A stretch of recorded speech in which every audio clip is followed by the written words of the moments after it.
हा अमरावती शहरातील अतिशय महत्त्वाचा चौक आहे, ज्या ठिकाणी डॉक्टर बाबासाहेब आंबेडकरांचा पूर्णाकृती पुतळा सन 1970मध्ये दादासाहेब गवई यांच्या पुढाकाराने आणि तत्कालीन समाज कल्याण मंत्री आदरणीय प्रतिभाताई पाटील यांच्या प्रमुख उपस्थितीत या पूर्णाकृती पुतळ्याचं अनावरण 1970ला या ठिकाणी झालं। रावसाहेब शेखावतांनी जे काम सुरू केलं ते सुरुवात या बाबासाहेब आंबेडकरांच्या पुतळ्याच्या कामापासून सुरुवात केली। इथं त्यांनी दर्शन घेतलं आणि दर्शन घेऊन याचं सुशोभीकरण झालं पाहिजे या दृष्टिकोनातून त्यांनी या ठिकाणी सुद्धा 17 लाख रुपयाचा निधी दिला।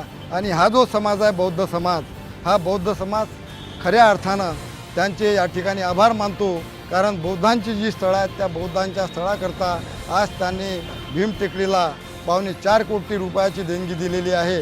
आणि त्याकरता आम्ही हा जो बौद्ध समाज आहे हा बौद्ध समाज त्यांचे या ठिकाणी आभार मानतो।